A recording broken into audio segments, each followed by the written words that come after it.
kwa nini ujue uchumi, kwa nini tujifunze kukua kiuchumi, kwa nini tuwe na fedha. Maana uchumi si ni fedha, muda mwingine uchumi ni mali, si ndio? Uchumi ni afya, si ndio? Hayo yote ni mafanikio ambayo yanachangiza uchumi. Bwana asifiwe sana. Jambo la kwanza nasema wakati wa ujana ndio wakati wa kujenga msingi wa maisha.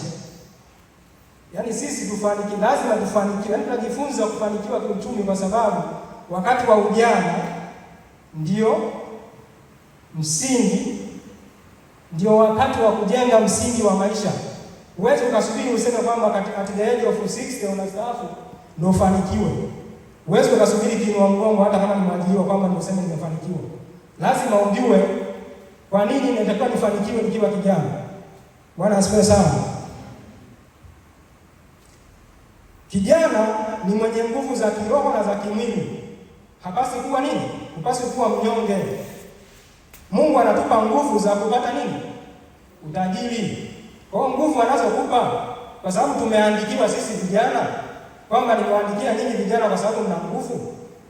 Sisi nguvu zetu ndio tuna uwezo wa kutafuta sasa hivi, si ndio? Hatuwezi kusema tunatafuta kwenye miaka 50, 60 na kuendelea kwa sababu hatujui kitakachotokea. Kwa hiyo lengo wakati wetu tulionao sisi wa ujana ndio tunajenga msingi wa maisha, foundation. Unaanza kuiona bila yako, mimi kwamba nitakuwa na watoto kadhaa, wataishije, watasomaje, hata kesho na kesho siku itakuwaje. Bwana asifiwe sana. Kwa kama kijana lazima ukae ukijua hilo kwamba wewe msingi wako unatakiwa ujenge sasa hivi. Sio mpaka uzeeke, sio mpaka ufike umri fulani ambao utakuwa huwezi tena, huna nguvu za kufanya kazi. Bwana asifiwe sana.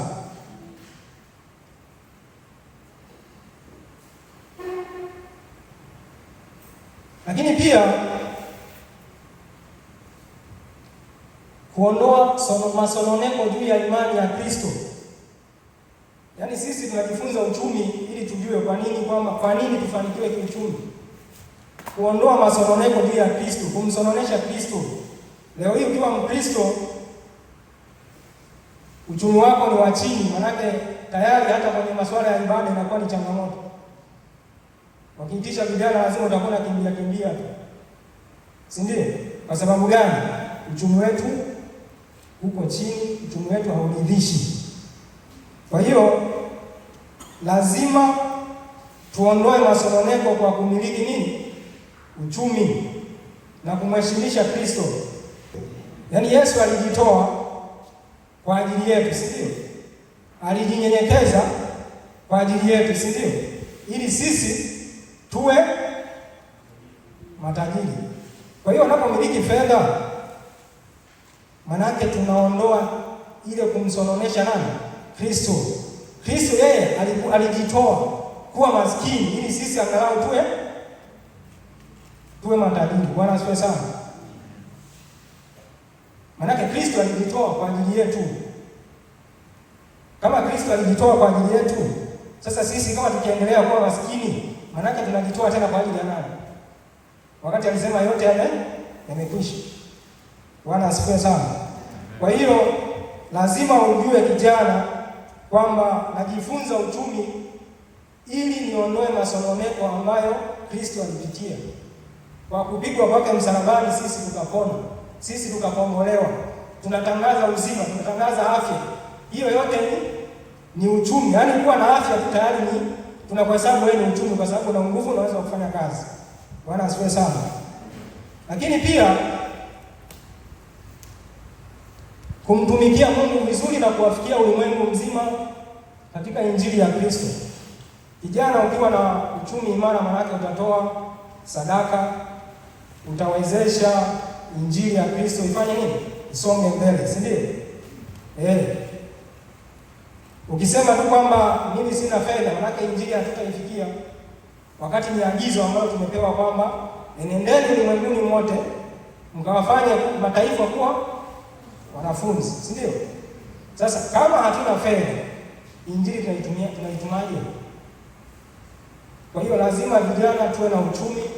Kanisa linatutegemea tuhubiri injili, tutumike kwa fedha zetu, tutumike kwa mali yetu ili watu wengine ambao hii neema hawajaipata, na wenyewe wakafanya nini? Wakaipata neema ya wokovu. Bwana asifiwe sana. Kwa hiyo bila fedha hakuna injili, si ndio? Leo injili tunaendesha kwa gharama sana. Kwenda kufanya mkutano wa injili tu sehemu hivi vyombo, hata hivi vyombo tu ni fedha nyingi. Sasa vijana kanisani tukisema tubweteke tu tumekaa hivi, tumerelax, maana yake tunaendelea kutangaza umaskini ambao Yesu alikataa. Yaani Yesu alikuwa tajiri lakini alijinyenyekeza awe maskini ili sisi tuwe matajiri. Yaani sisi tujifunze kupitia Kristo. Kwa hiyo injili inahitaji fedha. Bwana asifiwe sana. Kwa hiyo ndio maana sisi lazima tujifunze kuhusu kuinuka kiuchumi. Bwana asifiwe. Basi ngoja tuangalie mambo machache ambayo kijana azingatie ili aweze kuinuka kiuchumi. Yapo mambo mengi sana, na kwa leo tutapitia haya mambo machache tu. Bwana asifiwe sana. Siku nyingine tunaweza kusoma mada nyingine kuhusu uchumi, lakini leo tutapitia mambo machache ambayo kijana azingatie ili aweze kuinuka kiuchumi. Bwana asifiwe. Jambo la kwanza, mweke Mungu kwanza. Mweke Mungu kwanza na zingatia utoaji. Yaani Mungu wako ili ufanikiwe kiuchumi kama kijana, Mungu wako lazima awe wa kwanza. Lakini pia zingatia utoaji. Mweke Mungu kwanza na zingatia utoaji. Bwana asifiwe sana. Utoaji ndio mafanikio. Utoaji ndio mafanikio ya mambo yote. Bwana asifiwe. Yaani ukizingatia utoaji, yaani utoaji ndio kila kitu kwa Mkristo kama unataka kufanikiwa. Usiwe baini sana. Funguka, mtolee Mungu. Kitokea hiki, kuwa karibu, itika kwa nafasi ndogo ulionayo. Fanya kwa Bwana. Bwana asifiwe sana. Utamwona Mungu anakufanikisha. Hakuna mtu ambaye amemtolea Mungu akamwacha. Soma kitabu cha Matendo ya Mitume, tunamwona Kornelio sura ya 10 nafikiri. Ni mtu wa mataifa tu, lakini alikuwa anamtolea Mungu vizuri. Bwana asifiwe sana. Kwa hiyo jambo la kwanza kama kijana, zingatia utoaji. Bwana asifiwe sana. Lakini pia jenga uhusiano mzuri na Mungu. Kitabu cha Mathayo sura ya 6 mstari wa 33 inasema, utafuteni kwanza ufalme wake na haki, na hayo mengine. Kwa hiyo cha msingi kabisa kama kijana unataka kufanikiwa kiuchumi, zingatia kumtafuta Mungu. Tafute Mungu kila siku. Tafute Mungu. Lakini kuna kitu kinaitwa maombi ya akiba, si ndio? Kwamba unaomba leo, unajenga leo kwa ajili ya kesho. Kwa hiyo hata wewe ukimtafuta Mungu kwa bidii, kwa uaminifu, manake Mungu kuna vingine tu unakuta anavileta mwenyewe. Bwana asifiwe sana. Lakini pia mtegemee Mungu katika mipango yako yote. Bwana asifiwe. Kijana, usitafute pesa kuliko Mungu.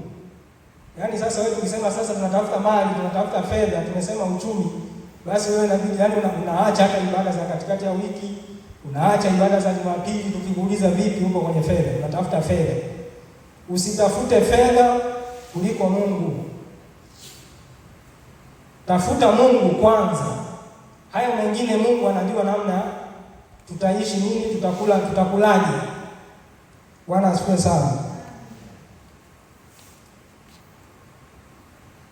Mfalme Sulemani aliomba tu hekima.